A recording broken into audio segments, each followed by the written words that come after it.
درد می پسینه کې لکه مار غوندې تاویږي سترګې مې نن بیا د چا په یاد کې ړندې کېږي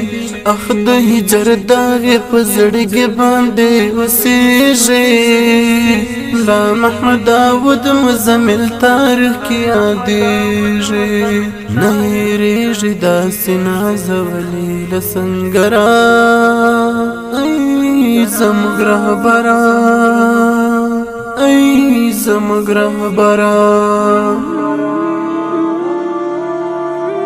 شهید لاړې خو یادونه دي زړګۍ سوځوي ستا تصویرونه او ارمان مازیګرۍ سوځوي شهید لاړې خو یادونه دي زړګۍ سوځوي ستا تصویرونه او ارمان مازیګرۍ سوځوي بیتا شوه سخته زندګي یم ناقراره یاره بیتاش و سخت زندگی یم ناقرار یار ستا د فراق اورونه ګرانه ټول سړی سوځوي او درد خو دې دومره زورور دی چې هره شپه ژړېږم درد خو دې دومره زورور دی چې هره شپه ژړېږم درد یې ښامار شي او د زړه مې خاموشۍ سوځوي چې څه هجران یو څه فراق او څه بېلتون راټول شي چې څه هجران یو څه فراق او څه بېلتون راټول شي د داسې چانو بیا د ټول عمر شادۍ سوځوي چې شله دینه نظرانه او پر اسلام شهید سي چې شله دینه نظرانه او پر اسلام شهید سي داسې ظلمینه مختصره زندګۍ سوځوي لنډه پردې چې افتخار غم د یار زورور لنډه پردې چې افتخار غم د یار زورور و طاقت دې لاړ شي د زړه خونه سمدستي سوځوي او طاقت دې لاړ شي د زړه خونه سمدستي سوځوي هوکې نن بیا یو د جهاد سالار پناه شو او نن بیا دوهم منصور شهید شو او نن بیا د هلمند څخه ستره هستی وکوچېد د هلمند ولایت د ګرشک ولسوالۍ منلی غیرتي مدبر اخلاقي الحاج ملا محمد داود مزمل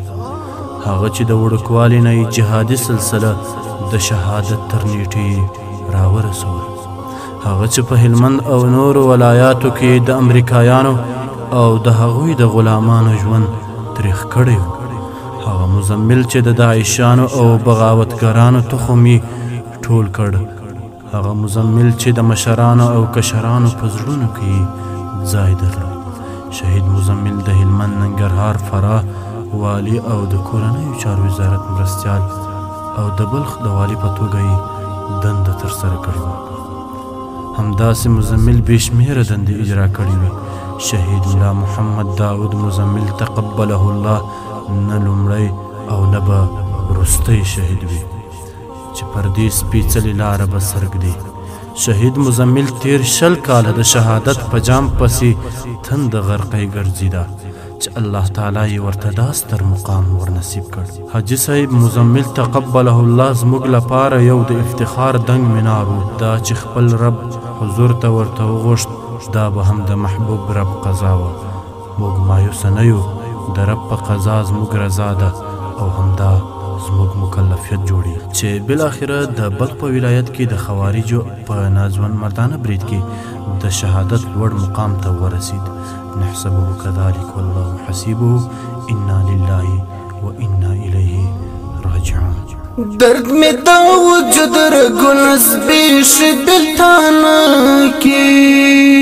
درد سره جګړه مې دا همیش په ژوندانه کې ملا محمد داود مزمل یاد وی پسینا کی